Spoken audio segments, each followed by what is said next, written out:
You are tuned in to the Mark Order Podcast.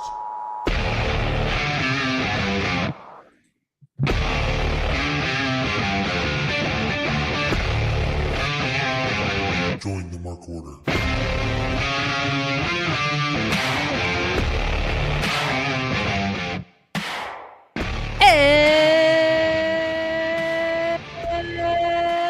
It's a Wednesday night. You know what that means. Mark Order Podcast. I'm here. Ryan's not. Joe is. That's the best possible circumstances that you could ever have. And we love that for us. Very important banner swirling around the bottom of the screen. But we are without Ryan. We were without our precious fun scale. But we are with this episode of AEW Dynamite. So chat along with us. Hang out with us. Leave a thumbs up. Give us an air high five. Boom. High five you. We've already got people in the chat. We've got Taylor Cannon. We've got Pieces. We've got Lord Kev. We got Big G. Love this crew. Love this crew. And Joe, it feels like it's been forever. I was here last week. You were here last week. I was not. It might feel like it's been forever because I did like 5 shows in a very short amount in 3 days. So it might just feel like that 6 years. Nope.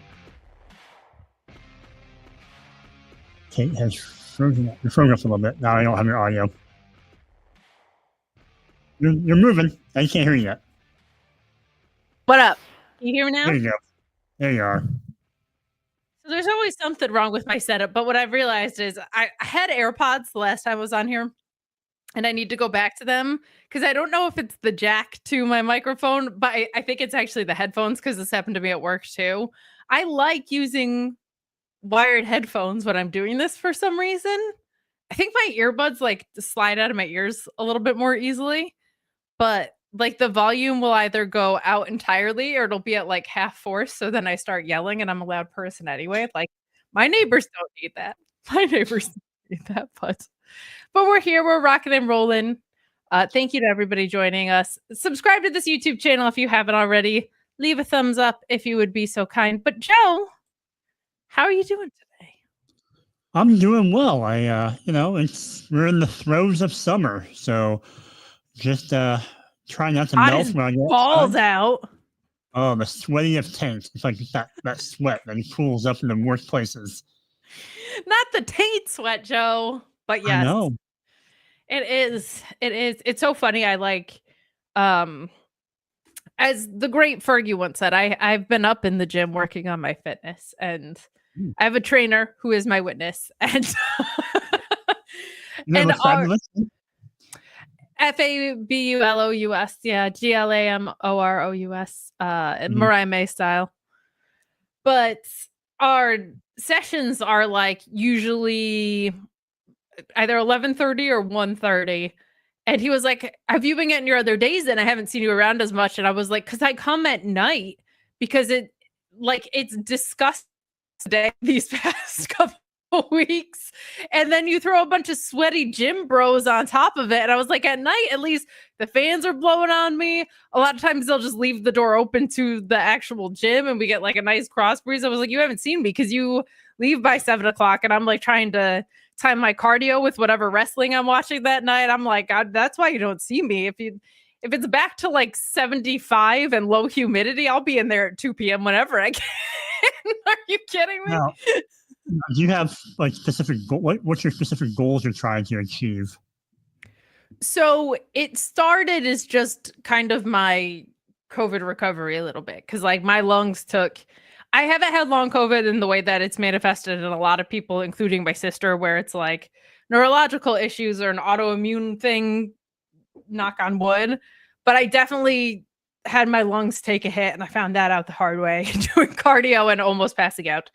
And because I wasn't able to kind of do anything of any intensity, it's not like my muscles atrophied, like I was still using them, but I was like, oh, they're not responding like I haven't been to the gym in a while. And then I went and I picked up my weights and I'm good again. I was like, oh no, like there's a disconnect between what's going on in my brain and my muscles that needs to be like rewired. So it kind of started as just like extremely basic health goals of just getting my legs back under me. But I'm at a point now where I'm able to do more challenging workouts. So I got 15 to 20 pounds I'd like to knock away. I really do love feeling strong in my body. So it's like, I get excited about the scale victories, but I get more excited. I told my trainer the other day, like, I get excited when I see weight come off the scale and onto the machines, because I went up 10 pounds in what I've been lifting and I've lost 10 pounds in what I've been losing. So I was like, we keep that flow going. Like if I can lose 20 to 25 pounds from where I was at and have plates on my chest press, I'll be a happy camper. But he's been a guardian angel in it. A solid question would be, once you get all swole, whether it's upper body or legs, what finishing move are you going to give Ryan? Ooh. Ryan's a bigger guy. So, you're going to have to get pretty small and big to like slam him. It's true. Well, it's like, if it's Ryan, like I am such a techer guy, I could take him out at the knees and try a submission. I always liked AJ Lee's, like that Black Widow move. I thought that would be really fun, the kind of that octopus, which if we're talking Ryan, I could do that. My strength is like, God bless my trainer, because he's a professional. So he doesn't say, you've got an ass on you, which is the truth of how I'm built. Like I have an ass and I got thighs and my upper body is significantly weaker. So it would be like a power move with the legs. I feel like that's what's responding first always. But, I think the bigger thing is like, there's just so many people that would want to beat Ryan up. Like having stooges around would be extremely easy to find. So I can just like come in and take all the glory. But I'll just let everybody else beat him up. You could be on that squad if you want to. I can't imagine you wouldn't want to be. Like your own little minions. Yeah, exactly. I want henchmen. Sign me up. There you go. Lord Kev saying you'll give Ryan a GTS. If I could, like just an F5 to Ryan, that's the dream. But I've got a lot of lifting to do. Ryan in the chat saying, I checked it at the right moment. Kate stands no chance power bombing her through 8 tables. My move against Ryan would be to like dangle a hoagie on a pole in front of him and lead him into the box or off the cliff. There you go. Yeah. A hoagie. Yeah. I love that. Yes. I love that. Look, I already have people volunteering. You, Kylie. Hell yeah. Probably be a cheesesteak with his Philly ass Ryan. He's allegedly supposed to be hanging out with family that's in town. So I guess that's going extremely well because he's in our chat. So well, let's talk a little bit of AEW. We'll dive into Dynamite after our commercial break, but we see Kylie, we see Ryan who's leaving.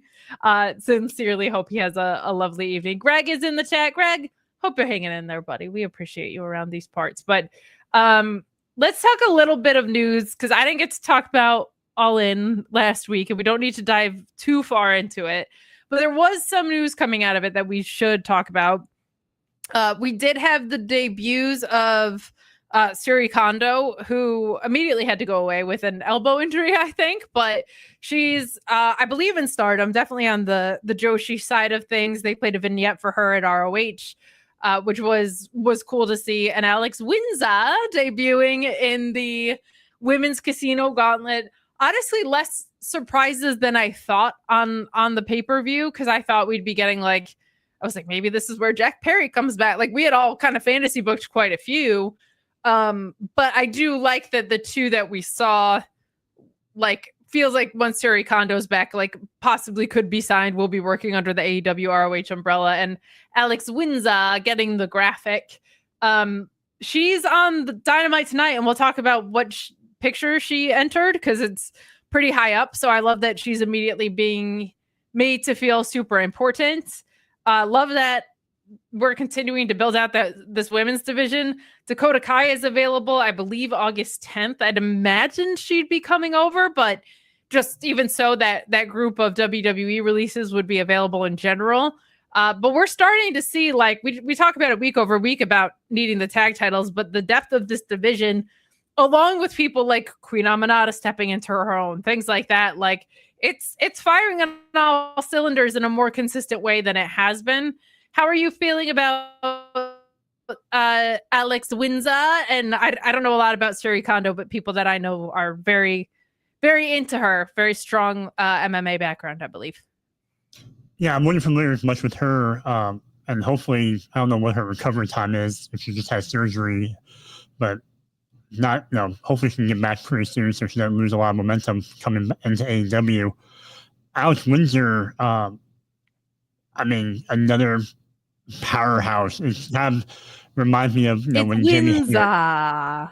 Okay, sorry, please say it right. Not to be confused with like Windsor, the cheap whiskey that I used to drink back in high school and college.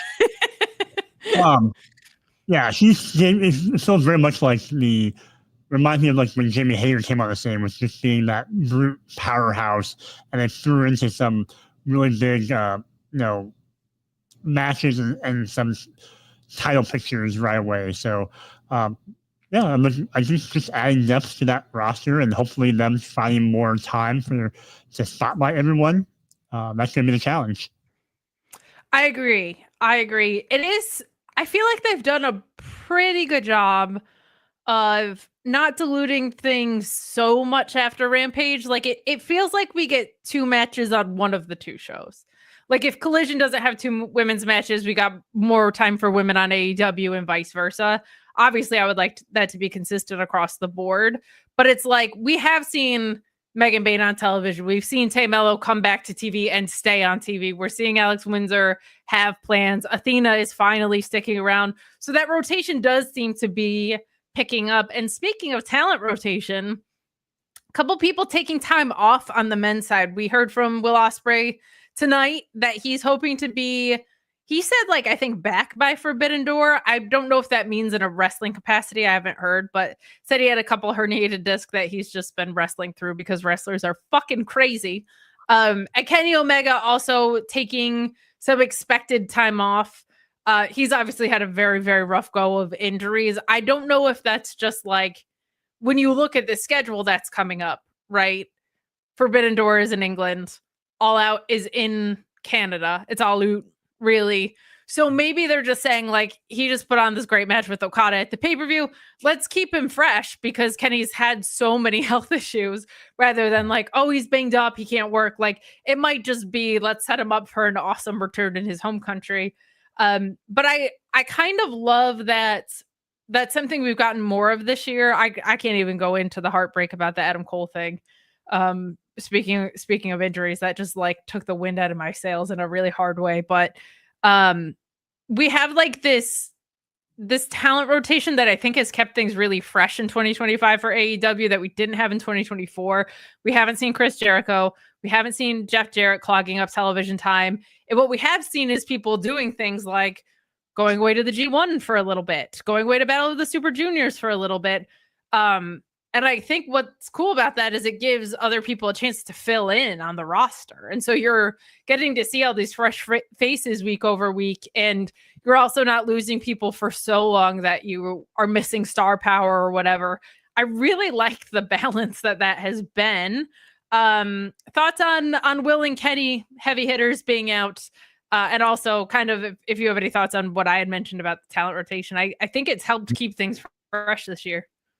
Yeah, and I think the fact that, with Kenny and Will being out for a month or 2 months, however long it is, it's the timing was, you got Darby back now, you have Copeland back now, so you have 2, main event guys who can kind of step in and fill those spots while the other guys are out resting and rehabbing. So, like you said, like, it just feels like after 6 years of AEW, like they've gotten so deep to your point of having that bullpen and calling guys up to the main event thing or going back to the mid-card thing. It's a really nice problem to have.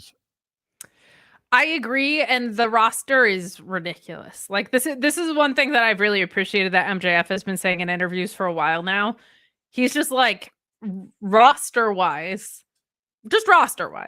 put us up against any roster in any era. And it's kind of crazy when you consider that, like, Anthony Bowens, who is fantastic, is like number 25 on the list or whatever, right? Like Kyle Fletcher is number 15 on the list, and that guy's a freaking star. Like, it's nuts when you consider just the Callis family. Echizero, who's kicking around, it seems like, Takeshita, Fletcher. Like, it's pretty nuts how we have this embarrassment of riches, and because things like these hybrid contracts with Japan keep coming up, injuries keep coming up, it does keep things fresh. And you're right, we do have Darby and Cope back, which is a great point because they're two heavy hitters. I meant to turn off this banner, but if you are just joining us, we have no Ryan. But yeah, it's just to do a little game load management, kind of let people take time off for a while. Yeah, we're rotating our talent over here too. You know what I mean? Well, if you can call Ryan a talent, but yeah, we use the term loosely here at the Mark Order. Addition, not subtraction. Nailed it. And I'm going to beat him up one day. So a good time will be had by all. But before I worry about Ryan getting his heat back in a future week, we're going to take a quick commercial break here on the Shining Wizards Network. Kind of lied to you. It's not that quick. It's actually too long, but it's what we play. So let you guys know about some of the other shows here on the Shining Wizards Network, including the Shining Wizards flagship show. I actually watched Slammiversary with Matt at the Shining Wizards, and that was great company and one of the worst pay-per-views I think I've ever seen. But it was good to see him. They had a fun one this week, but we, instead of telling you about all these shows, we'll let people from the shows do it themselves here on this commercial break. We'd like to thank each and every one of you for tuning in every Monday night to listen to The Shining Wizards. If you'd like to continue to support us outside of listening, we've got a few ways for you to do that. If you shop at Amazon, go over to amazon.shiningwizards.com, do your shopping as usual, and when you make your purchase, a little bit of that purchase price will go back to support the show. If you like to wear t-shirts, merch.shiningwizards.com will take you to our Pro Wrestling Tees store, where we've got over a dozen great designs from over 11 years of professional wrestling podcasting. You can become a Patreon supporter at patreon.com/wizardspodcast, where each and every week we call out your name as one of our show producers, and the more you support us, the more things that you're entitled to receive, and believe me, they are fantastic. If you can't support us monetarily, if you don't shop at Amazon, that's absolutely fine. Continue to listen to us wherever you listen to us on the World Wide Web, and make sure you like, rate, review, subscribe, do all that good stuff. Doesn't cost you anything, helps us out, and we can continue to bring you the love fest that is The Shining Wizards. What's up, folks? It's your boy, the Impact Player, Mr. Philly Ray, inviting all of you to check out the Turnbuckle Throwbacks Wrestling Podcast. Join us as we cover all things current in the world of pro wrestling, as well as paying homage to the old school, the Squared Circle. So listen in and find out why we are the recognized symbol of excellence in sports entertainment broadcasting. Find us on all social media platforms and anywhere you get your podcast from. And as always, we are the proudest members of the Shining Wizards Network and Rant Entertainment Media. Are you tired of being lied to every day by the mainstream media? Do you want to know what's really going on in the world? Do you want to make up your own mind about things and not be told what to think or say? Then listen to Inconclusive Breakdown, a weekly anti-PC look at the world of entertainment and current events, brought to you without censorship or filters. You can find us everywhere you listen to podcasts, BitChute, and on ShiningWizardsNetwork.com. And also, we're a proud member of the Shining Wizards Network. Got 30 minutes to kill? Come check out 30 Screams or Less, where we review a horror movie in 30 minutes or less. We cover new movies and old ones too. We'll give our honest thoughts on the movie, good or shit, as well as a rating of each one that we watch. New episodes weekly, available on the Shining Wizards Network and wherever you listen to your favorite podcasts. I'm Steve. And I'm Corey. Come check us out at 30 Screams or Less.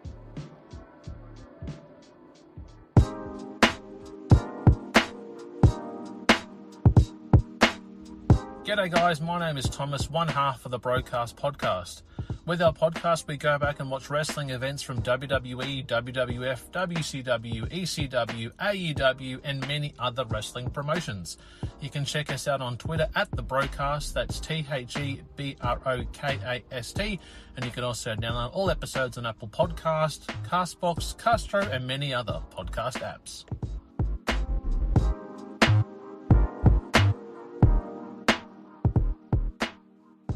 You like your music heavy? Then check out Radioactive Metal on the Shining Wizards Network.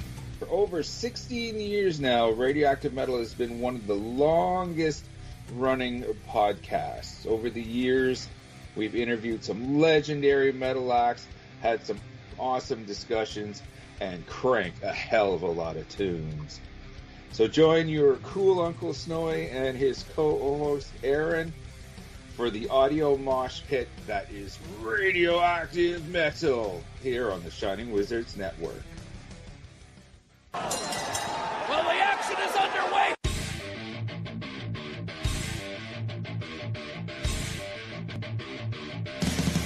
What's up, everyone? When on the Shining Wizards Network, be sure to check out Wrestling Night in Canada. If we're not recording another kick-ass podcast, Or playing in punk bands. Or recording kick-ass heavy metal albums, then we're sitting back, we're grabbing a couple brews, and going over everything to do in the world of pro wrestling. because we're from Winnipeg, you idiots. The Mark Order Podcast is the only show you need if you're looking for dedicated coverage of everything AEW on the Shining Wizards Network. Join us live on YouTube every Wednesday night at 10:15 p.m. Eastern after Dynamite to chat along with the show. If you can't join us live, listen to us on your favorite podcast platform. Follow us on all social channels at MarkOrderPod and use the hashtag #JoinTheMarkOrder, because if you don't find us, we will find you. I'm Kevin Rowe. I'm Al Day. And we're a couple of down under pounders that co-host Rogue Day Dots, an action figure collecting podcast where we talk about, well, just about anything that tickles our fancy at any given moment. We're grumpy old men, and sometimes people get on our nerves. And when you get on our nerves, guess what? You get off the lawn. Get off my lawn, asshole! We also go on a little bit of a mission. We go back and we're grading every wrestling figure line that's out there. I'm talking LJNs. I'm talking Jacks. I'm talking Hasbros. Who doesn't like a little Hulkaplex? It's a Gorilla Brain Wrestling podcast production found on the Shining Wizards Network.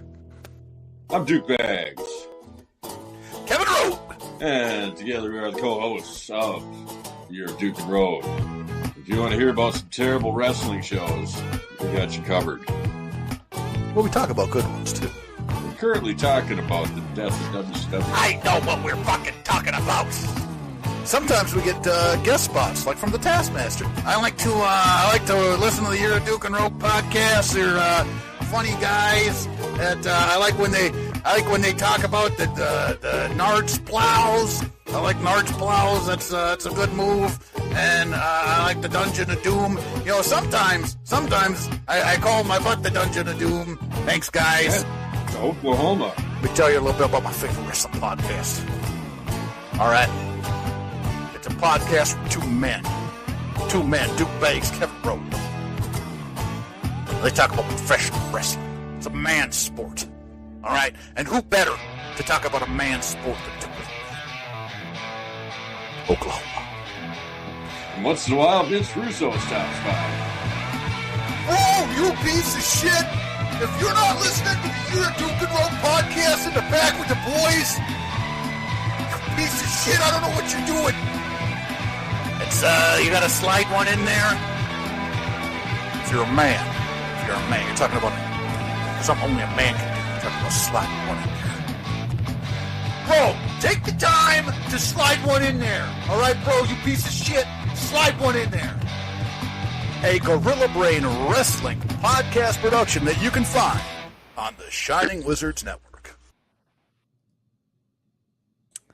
All right, we are back to talk some AEW Dynamite, and we've got more people in the chat. Matthew Hook, Scott George, Pieces, Big G, who's been hanging out here since the beginning.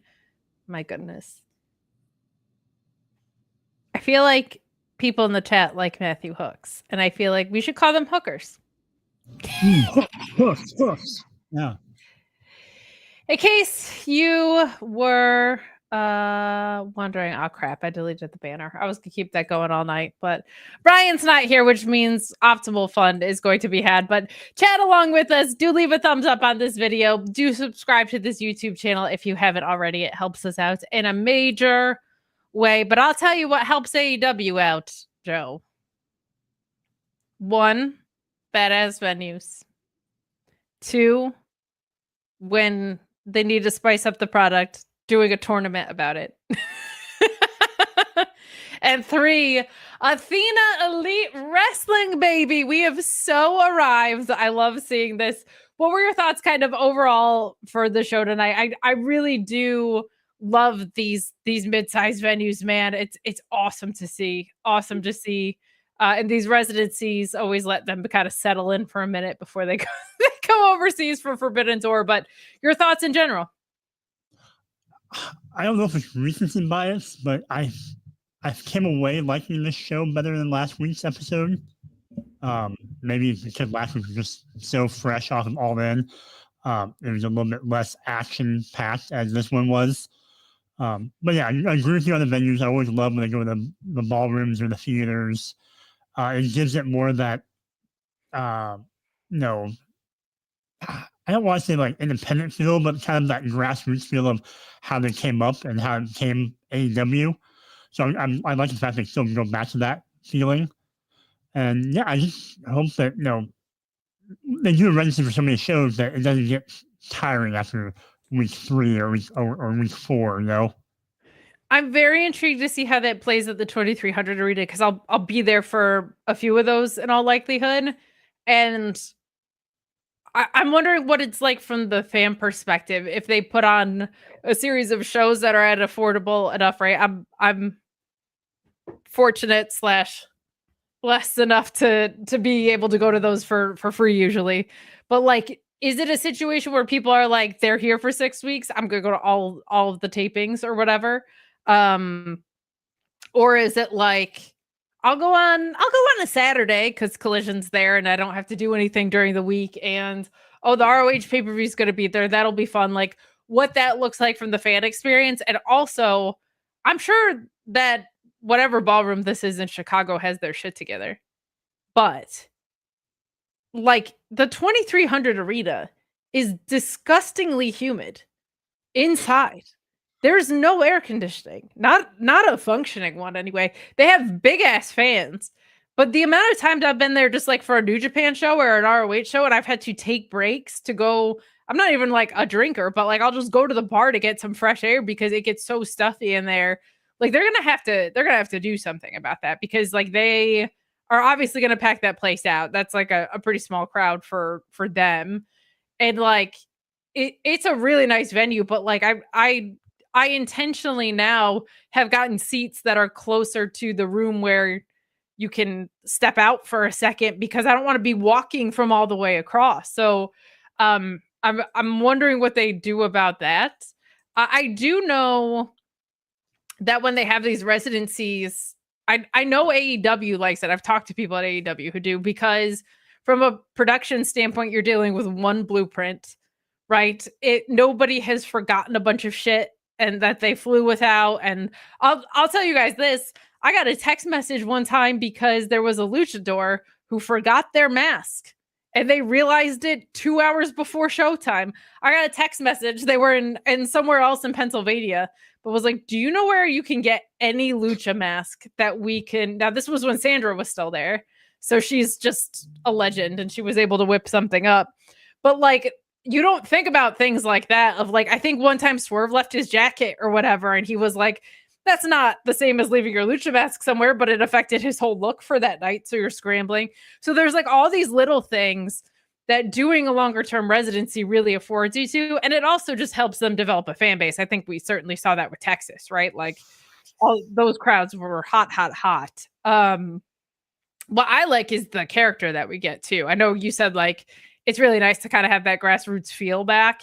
And that's true. And I do think they look so great on camera. NXT had a great one in Houston too that had like tiered balconies. This one looking like it was made for Tony Storm is a fucking blast in so many ways. So I love it. I think Aragon is the name of this, and I'm loving it. A lot of people have said this though. It looks like Casa Bonita, and some people are saying that condescendingly. I'm like, why would you? That's the most legendary place in the history of places. Why would you say it like as a founding member here of there it is. The Founders Club? Casa Bonita. No shame, Casa Bonita. When I tell you guys, I've gotten to see Joe 3 times in person in my life. One of them, we went to the outside of Casa Bonita. Yeah. You're tallying them up. The first time we met was in Washington. Was that Washington? DC. Yeah. Denver. And then when you flew out here for the Rutgers game. Oh, yes. Forgot that one. The very first time. Very first time. In 3 separate locations. How about that shit? None of which have been your home state. I have not flown to Nebraska yet. I'll get there someday. But let's dig in because hot off the presses. You did mention last week like that this felt like it had more stuff in it. I have heard this too. Like I feel like AEW has either a really solid 1-2 punch or their show after a pay-per-view can be a little bit weaker. Genuinely, because of their style, they're like, we might just not know who's cleared for Wednesday until like they can make all these plans and then they're like 8 people were injured because they're all fucking maniacs that show out like crazy. But I agree with you from what I watched last week, what I was able to watch last week. And this had some more juice to it though. Last week having Okada and Swerve get set up and the Athena stuff was great, but we get a tag team eliminator tournament. They got to do something about this tag division, and I don't hate this idea here. But we start with FTR versus Jet Speed. I love the tension in this, right? Like there's such different teams. Jet Speed already had a title shot, so you're not feeling like we're gonna get anything too rough out of it. But let's start with that because that's what they mentioned at the beginning of the show. This was almost 18 minutes long, and it was pretty hot for most of it, man. They're like have Jet Speed kind of matching moves with FTR. Like I feel like a lot of the story here was like Jet Speed being able to keep up with the veteran cleverness of FTR. You get Mike Bailey landing a shooting star press. Kevin Knight, I mean, what can we say about him? The drop kicks are ridiculous. He has such an effortless coolness about him. And FTR barely survived because they get a crutch assist from Stokely Hathaway. I had a blast with this tag match. And whenever I actually see tag matches like this in action, I'm like, can you put just a little creative effort into this? Because this tag division has the teams. Jesse Ozone calling it Nightball. I kind of like that better than Jet Speed. Nightball feels like you're playing glow-in-the-dark kickball or something. I'm into it, but what do you think of the tag match we got tonight? I had a lot of fun with this. Yeah, it's the same. When in doubt, throw a tournament together to build a contender, right? That's kind of been the playbook. Yeah, I like the idea of having the established FTR, the veterans, versus this younger team of 2 people who kind of found themselves in a tag team unintentionally. And yes. it was fun. It was just fun because their style is obviously a contrast to FTR. FTR is having to do their shortcuts and find ways to neutralize the athleticism that they don't have. And it took Stokely, who was obviously confused because he was wearing Jet Speed colors, to hit Jet Speed to help FTR win. But the more I watch Jet Speed, the more I'm kind of getting like Rockers vibes back when I used to watch like Marty Jannetty and Shawn Michaels. Like they were kind of the young high flying team who had a lot of similar moves and had the double drop kick and things like that. So I can roll with that. What I love about Mike Bailey is his disposition, both genuinely as a person and I feel like also as a performer. He's a very sweet guy. Like he comes across as just like a real sweetheart. And then he has these kicks that look like they're gonna knock your head off your block. Like he is like the kindest, sweetest little murderer. Like and the technique behind those kicks is incredible. And I really like that this feels like it fell together, like you said. Like this wasn't like we debuted these two new guys and they're a new tag team. It was like they kind of just struck magic with this, it feels like, and they're continuing to keep it going.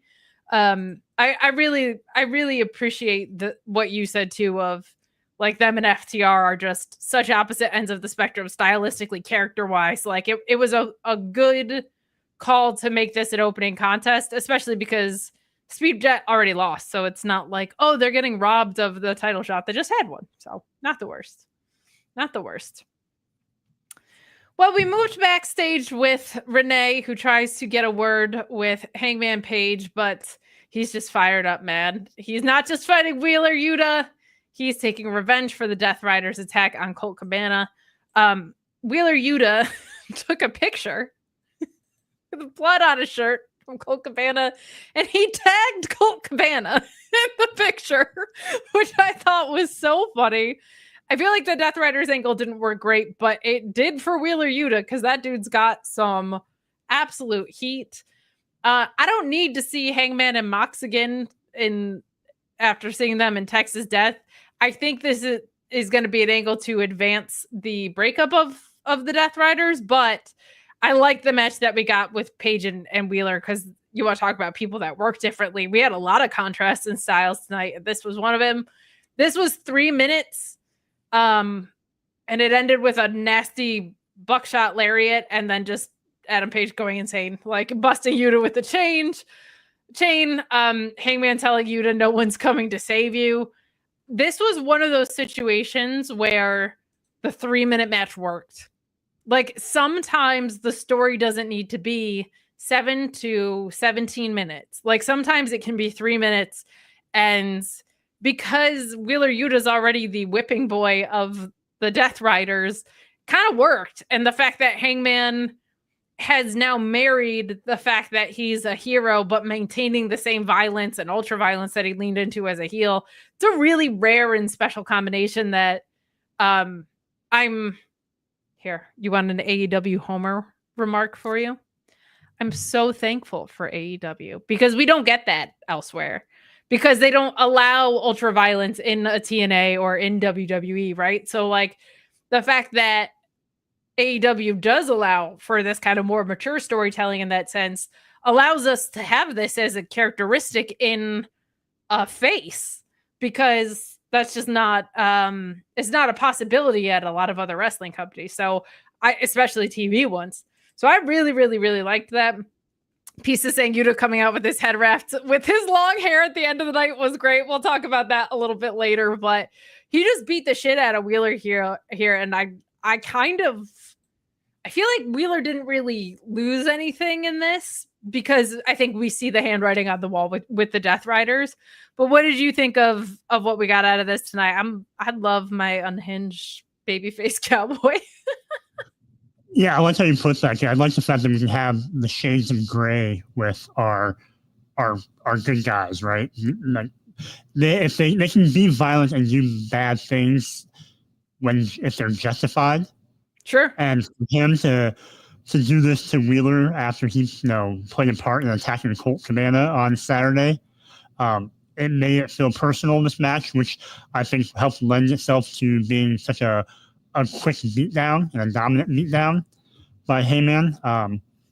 So yeah, I think it helps really establish being Heyman. I think it established him as being a dominant champion again and being, that alpha top dog. And if he's going to keep using the chain, he just might have to go with becoming Chain Man instead of Heyman. Ooh, Chain Man Adam Page. Not mad about that. About that. I'm excited to see what happens when him and Swerve cross paths again, because Swerve's the one that gave him that, right? So I love the idea that he should carry it around until he runs into Swerve, and the conversation should be, you don't even need that, man. Or like, remember who gave that to you. It'll go one way or the other. And We then got we'll put it on Trey in the poll. chat. One LT photo, and of course, hi Jesse Ozak.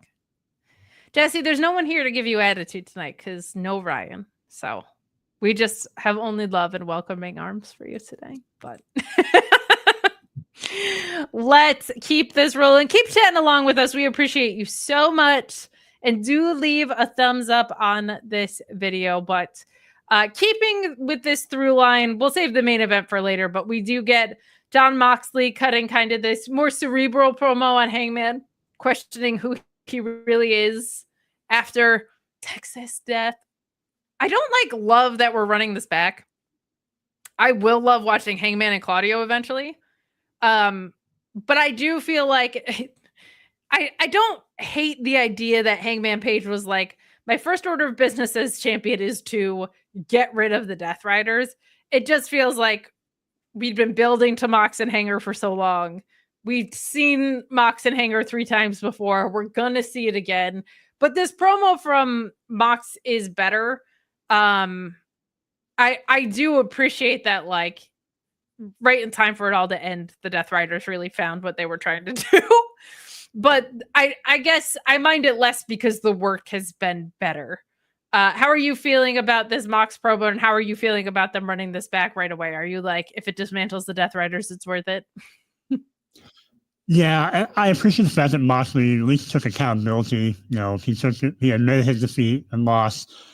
But I think he kind of felt like it was, you know, a fluke, and wants to see if that's really the Hangman or if he just got lucky. But yeah, I don't think I wasn't necessarily ready to see a rematch this quick. It felt a little bit like something we would see on WWE. I feel like they do a lot after pay-per-views. Like, shouldn't we see him and Claudio? Isn't that a part of this? Or does Claudio turn on Mox and cost him? Is that what we're getting at? You would think they would have went with Heyman versus Yuta, Heyman versus Claudio, and work his way back up through, you know, eliminate each one of them and isolate them and make them feel alone, like Moxley doesn't have their back, and then, you know, cut the head off the snake, right? So that's what I'm thinking too. That's where I assumed that story was going. I mean, Gabe Kidd actually had his knee injured before he could even participate in the G1. But I was also like, Gabe Kidd really showing up to do fuck all for the Death Riders, huh? Like, he showed up on television, didn't come out during the main event, then went to the G1.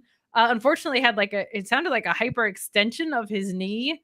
It had to forfeit his first 2 matches in that, which just sucks for that guy. He's had such a monster year. I assume he was earmarked to go very far in the G1. But yeah, I'm with you. I thought for sure, like, maybe they just are like, we got to expedite the Death Riders and get them out of here. But I would have thought it would have been the better story of Mox not having their back. But you know what we forgot to talk about with that tag match was Adam Copeland storming in to confront Stokely, but he brings reinforcements and Bobby Lashley and Shelton Benjamin, and we get a good old-fashioned brawl here, Joe. And Copeland spears a security guard trying to get to Stokely.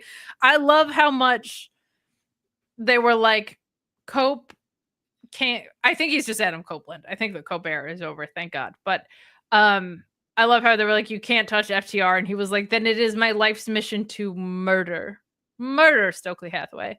But it also feels like if he's aligning with the Hurt Syndicate, they're such tweeners that I'm like, is Cope going heel so that he can pair with Christian? Like, where are we going with all of that? But we do have some further developments, obviously, in the tag situation.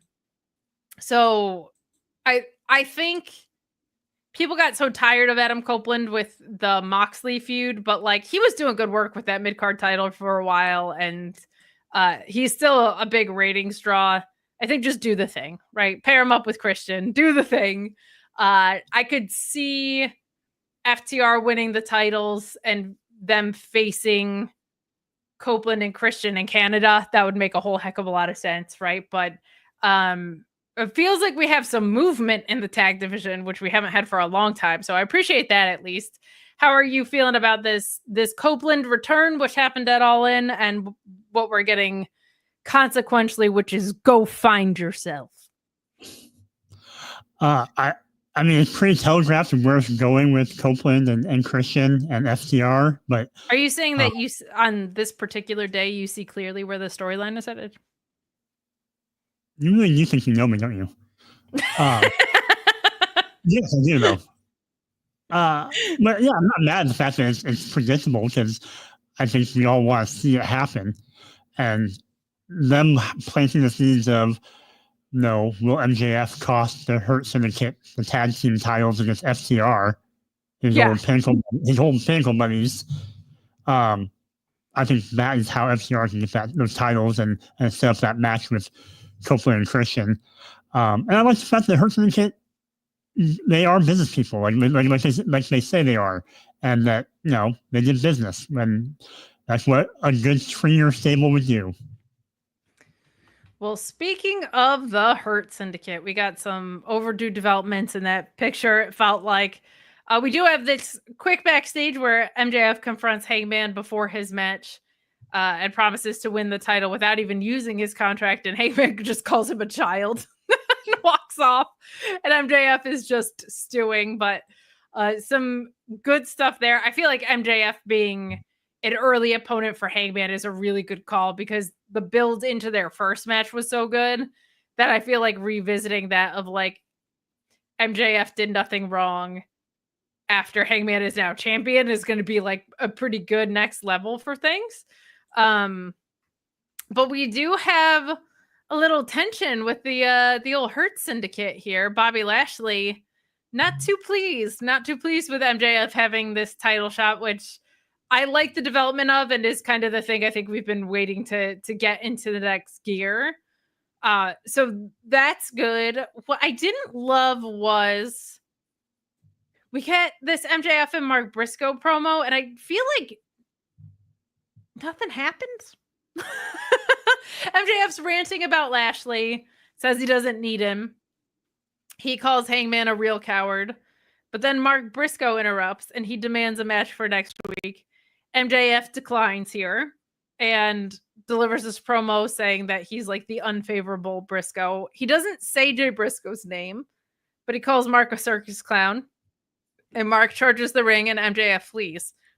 Now, what I didn't love about this was nothing happened, but also like him not saying Jay Briscoe's name when he already said it last week doesn't feel like it has some bite.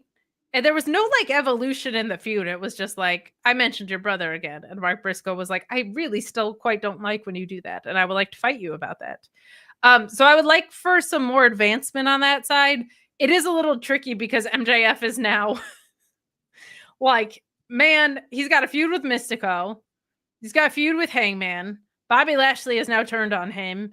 And he has Mark Briscoe. Like, there's a lot of creative swirling around MJF right now. I'm wondering if because of all that, it's leading to something collectively. And perhaps it's a role in Happy Gilmore 3. I don't know. We will find out.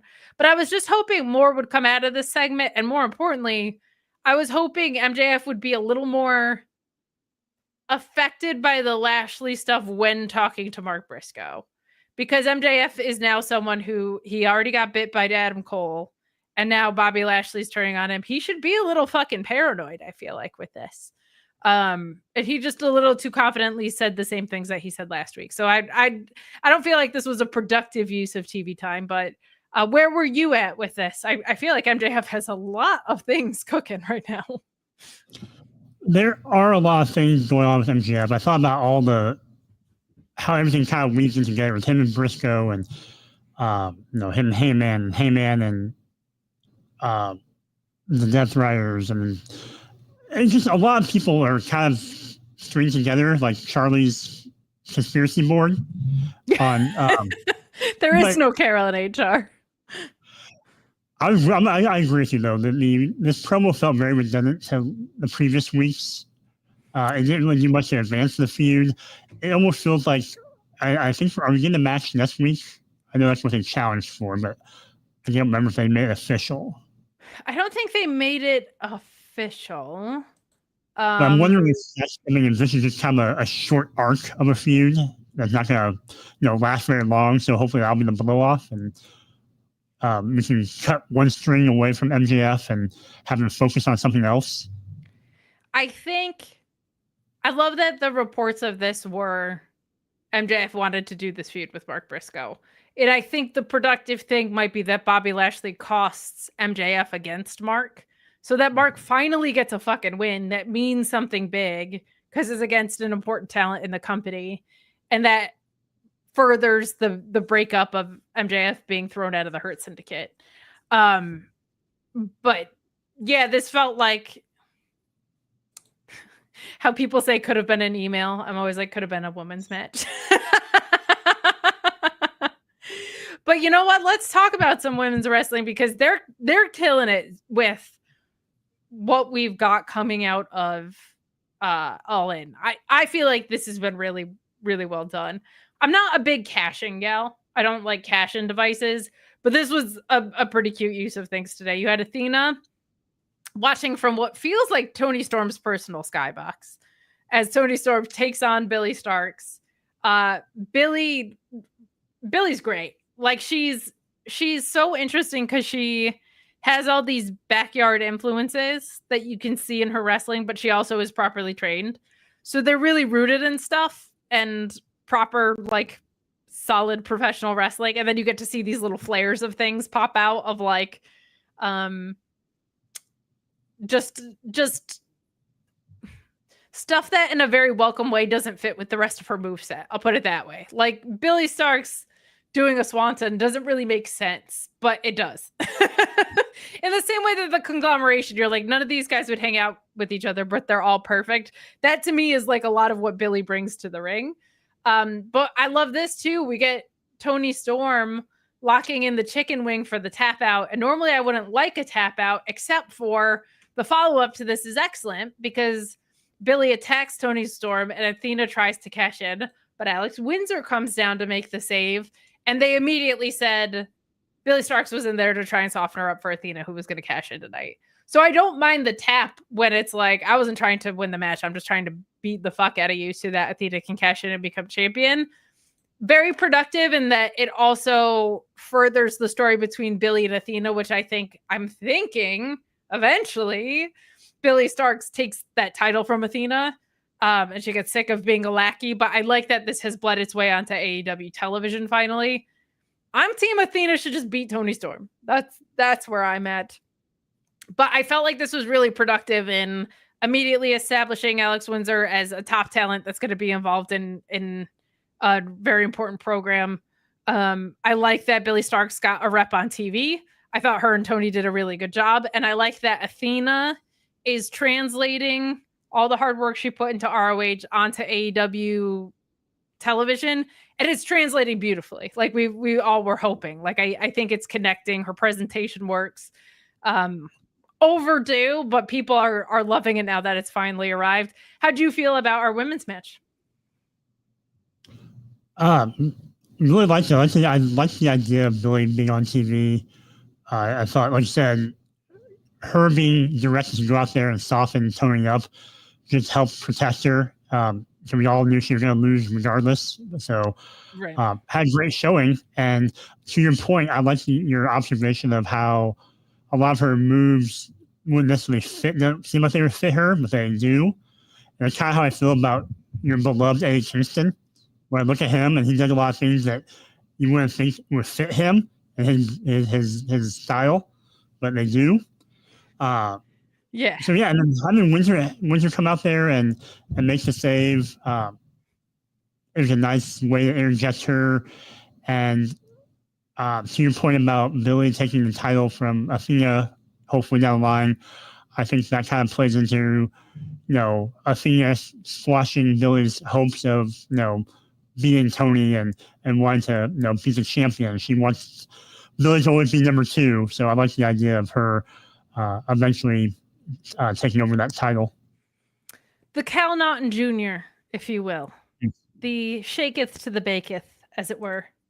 I love the way that they maximized the women's TV tonight. Wish there was more of it, but they did a good job with it.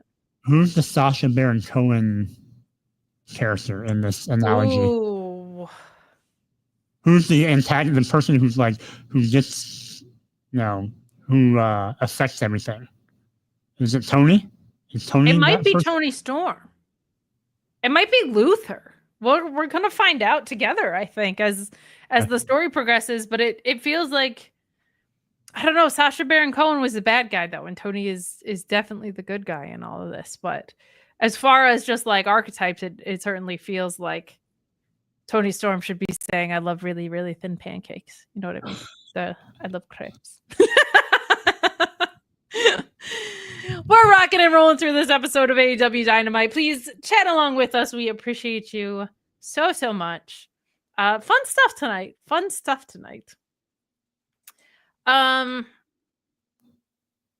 Before I went vegan, I liked my burgers like I like my hechicero. You know what I mean? Just thick, meaty, a little tender. Fantastic. And I also like when my burgers could do really cool power submissions. That's just a weird thing that I had. Shake Shack, great call, but we have Swerve winning by DQ against Hechicero. He's just really fucking cool. I don't know what else to say, but we have the Don Callis family interfering. This was a little crowded, but everything it was crowded with made sense at least. We got a chair shot ambush from Okada. Swerve nearly gets his revenge, but Okada escapes. I am glad that we have moved on. While it was very fun for a long time, bitch Okada feels like it's in the rear view. He doesn't have even the blonde hair anymore. He's like he's leaning pretty hard into a different type of heel, and it's refreshing. The presentation's completely changed. He is wearing that unified title like a fucking champion's champion, and that's really, really nice to see, honestly. Like I'm ready for this version of him, especially because the Elite is not really much of a thing anymore. The Jacksons are selling an amazing t-shirt, by the way, on Pro Wrestling Tees that you should check out.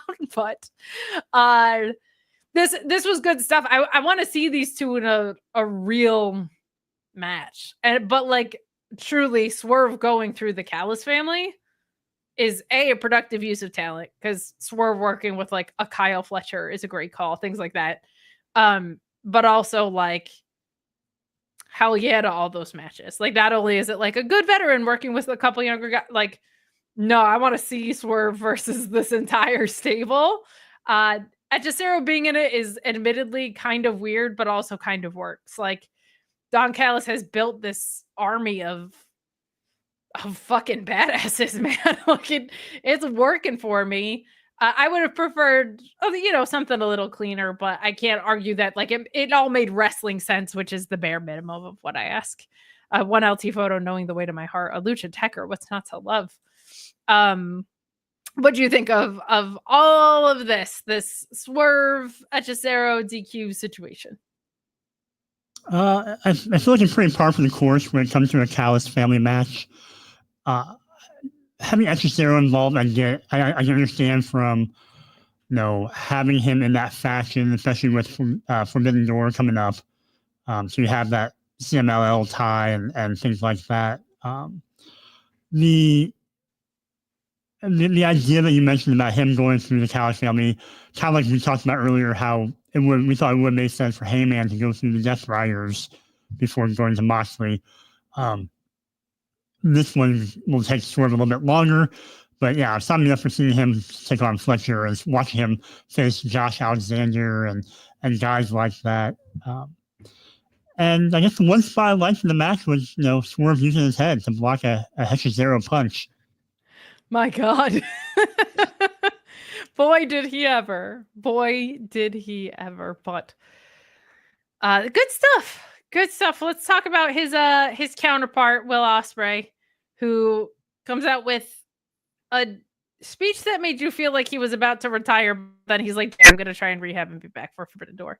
I'm sure he will at least be on the Forbidden Door card in some way, whether it's like, I'm clear to only do a little bit so in this monster multi-person match, or I can only make an appearance or whatever. But he says that he's been battling a C3 and C6 and not a G1, but he's got some herniated discs, but it doesn't sound like they're in such bad condition that he's going to be out for a long time. But he's been battling them for a while, so he's going to go and get them taken care of. He praises Swerve and challenges Hangman to a rematch, and then more importantly, promises vengeance on the Death Rider. So Will Ospreay being out for a little bit feels like it's like, as far as herniated discs go, that they can be a very the severity of those your mileage can vary on. This feels like it's not the worst. If he was running through it for as long as he has, feels like they have a spot in the schedule where they can kind of take a break and address it. So hoping he's back by Forbidden Door. I can't imagine he would put that out there as a possibility if he wasn't at least expected to be, though I'm sure they're trying to sell tickets still. Any thoughts on our bruv going away to heal up here? You kept saying all those letters and numbers, and I just kept thinking of Battleship. C3, C4, C6. One of those is an energy drink. I'm glad that it wasn't anything, more serious after, especially coming off the heels of like Adam Cole's announcement and things like that. But I'm also appreciative of the fact that he showed up and made that address the crowd in person, and when he very easily could have done it via video and just been home. So, yeah, I think that's also probably a good indicator that he's not too badly injured, right? If he was able to make the flight to come here, like, unless he stayed here since Forbidden Door, but like they've got a kid at home. So, yeah, that was a nice touch that he was able to make towns and give the people a live promo. I also liked the moment between him and Swerve. Like, it was a fun one. So good stuff there. We got a very different type of promo from a very different kind of fella in Ricochet, who says, it's just GOA now. Okay, not the Gates of Agony, but they're $200,000 richer and ready to take on the tag team division, to which I say, how about the trios division? Please? But this stuff from Ricochet's been so much fun. And I just like that Gates of Agony, who have always been good in the ring, have something to really sink their teeth into. I'd be surprised if they weren't in line to take the titles off the Ops once Samoa Joe is back from promoting Twisted Metal and the creepy fucking character that he is on that show. Any thoughts on this? I just love Ricochet's it's GOA. It's just GOA. It's so it's so great. Yeah, the GOA presentation with Ricochet, I feel like they just seem very comfortable in it. It just seems to fit all three of them together. And yeah, it'd be nice if they did something with the trio styles, because I forgot about who had them until you just mentioned it. Yeah, I said a few weeks ago, it feels like whoever has the TNT title is always wrapped up in a trios program and vice versa. The thing is, I want to see something happen with the Ops, and I hope that Hook is in the realm of coming back sooner than later.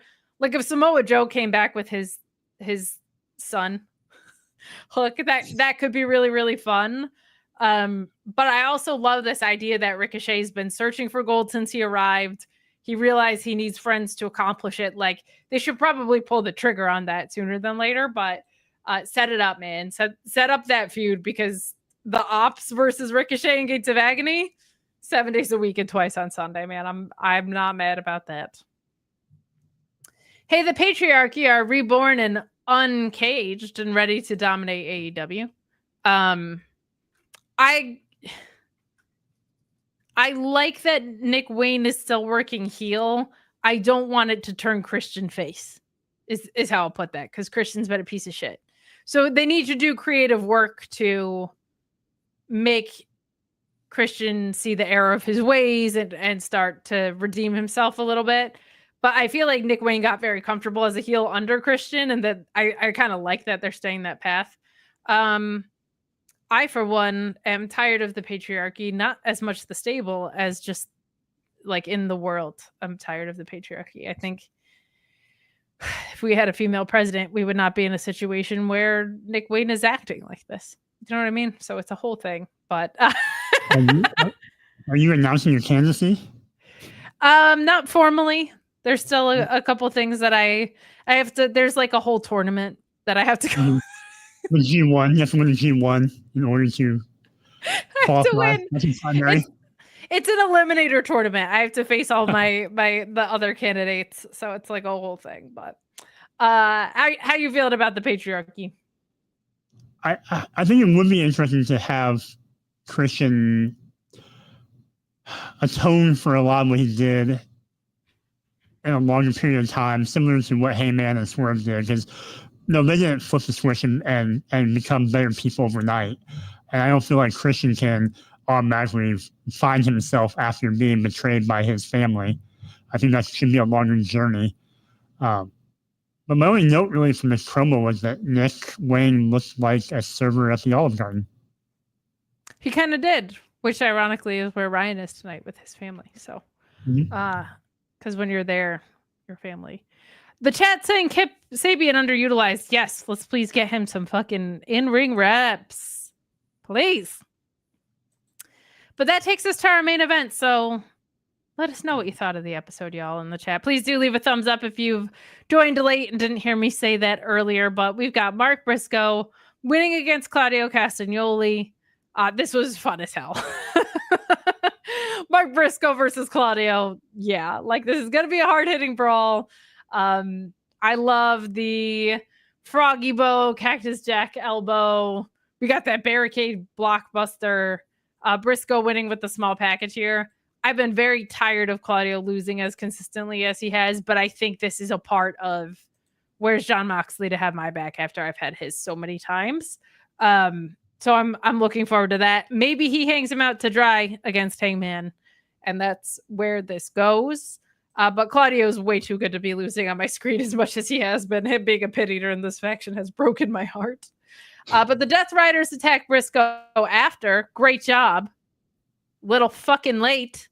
But Moxley calls out Hangman, who enters, mic in hand, and says that a rematch on for the world title, but nobody is allowed at ringside. So feels like we're going to be playing into that. Your thoughts on... we already kind of talked about the rematch aspect, but what do you think of Mark and Claudio, and do you think this is the death of the D-Riders? Fun match. Lots of heavy-handed strikes as you would expect from these two. Imagine what it would be like if we were in the Tokyo Dome. Oh, I know. Ryan wasn't here. I mean, if Ryan wasn't here and we were in the Tokyo Dome, we're getting 7 stars already. That's a 10-star match if we were in the Tokyo Dome without Ryan. And even from the beginning of the match, before the match even started, when we were talking about being in this ballroom, something about the Death Riders theme and Claudio coming out from all the effects and stuff. So sick. I really like that. So the match was fun. It was what it was. I like the fact that Darby's still kind of, the ghost of Death Riders past, where he's just kind of haunting them. Very, very Sting-like, very Sting WCW days where he would just kind of hang out in the rafters or show up in the crowd. So I don't know if Heyman will necessarily disband the Death Riders. Maybe Darby will be the one. Sure. Since he's obviously doing something with them after Heyman's done with them. But, it's a step in the right direction. Everyone banned from ringside is the question. Sometimes it feels like you put rules out there to be broken in wrestling, or like, does Mox lose and everybody turns on him and they write Mox off for a little bit? Like, maybe not in that way do they advance it, but like maybe the Death Riders split up in a different way. Because I would love to see, man, we had it there for a little bit. Like, espresso drinking cool guy dickhead Claudio is a fucking amazing character. So if we got back to that, I would not be mad. But I'm also intrigued because like him and Wheeler as a tag team would intrigue me. Them going their separate ways would intrigue me. Like there's some interesting ways that you could go with the what's it called when you not dismember?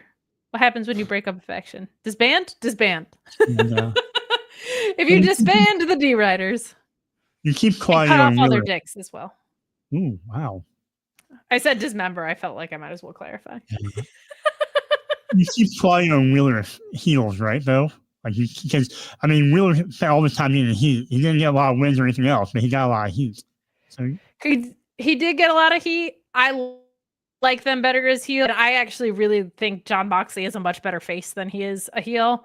So the idea of Mox getting his ass kicked by the two of them continuing being heels, and Moxley getting to come back with a little bit of sympathy at least, I think could be a good direction to go.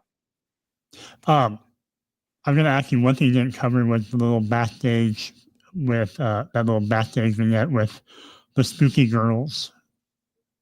I think I missed it. Sorry, I was walking the dog. But Chris Statlander was out there, right? Well, it was it was Julia Hart, Sky Blue, and then Tekla. Okay, I like this faction. They just had there was a little explanation of why they're together, and okay. I'm hoping that means Jamie Hayter's coming back because she's had a problem with Julia Hart and Tekla. So that would be really fun for her to come back and to jump back in a feud with them. But I'm in on the three of them. I think that could be a very fun direction to go. I'm like, I was just thinking, like, we don't have women's tag team titles. Let's not have trios yet. They'll do only trios and not tag. They'll just skip right to it. Yeah. But I'll tell you who's a great tag team. You and me. I'll tell you what doesn't need trios. This podcast. Well, which really is convenient because one of us is always missing the past couple months, but we'll be going this week. You will? Yeah. It's been real. Thanks, Joe. This is what happens when I actually get logged in. I thought I found a friend, but like any good tag team, we have to split up. No, I'm just kidding. Anything you can disclose your whereabouts? Are you doing anything fun? No, not really. Birthday dinner for a friend. Okay, respect. So, yeah. Well, with that, Joe, you're a man of many talents. One of them is eating rare cereals and writing things about them. And not only do you write things about them, you put those things online where other people can read them. Where can they read them? Oh, good question. Well, you can find them on my serial review blog on my social media account. If you go in my bio, and my social media account is @_AsianJoe. And I have a serial I need to do still. I showed it last week. You missed it. It's that. I don't know what it's going to taste like. This is very disorienting, but I'm intrigued. Yeah, I need to know. Let me know how that goes. It was $2. Read about it. Yeah. Where are you when you don't have a life and you podcast 4 days out of 3? Never shut up about this stuff, but I have 2 videos coming out. One tomorrow that is about who have been wrestlers of the year at the midway point through the year. So that's on my own YouTube channel. And I also have a WWE one coming out on Friday about 3 moves that they've made that are low-key really, really good. I realized all of them are on SmackDown, so I'm going to release it on Friday. And I think that's very telling of how bad Raw has been of late. But there you go. Those are on my own YouTube channel. And then I'm on Fightful a bunch. So you can catch me on Fightful. That's really all the videos, time. Your videos are really good. Not to put you over intentionally, but no, see, I appreciate that. And check is in the mail, pal. That's going to wrap things up for us here on the Mark Order podcast. We get through these so much faster when there's nobody making just shoehorning in song references from the early 2000s or whatever. But next week, I guess it'll be me and Ryan. So Joe can go celebrate his birthday, his friend's birthday or her birthday or whatever. He hangs out with people that aren't me and Ryan. Maybe we'll just see Ryan. Maybe you won't be here either. That's true. Maybe I'll just let him. That sounds great, right? A Ryan solo show. Have fun with that one, Jesse Ozog.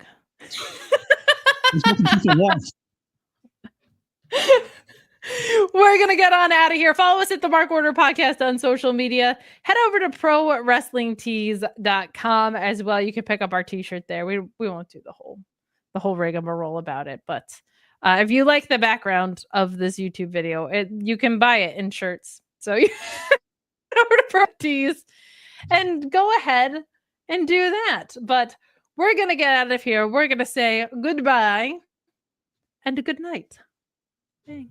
All right, I'll do my rhyme here. Find the intro, outro overlay. There it is. And I can't read. There it is. Outro music.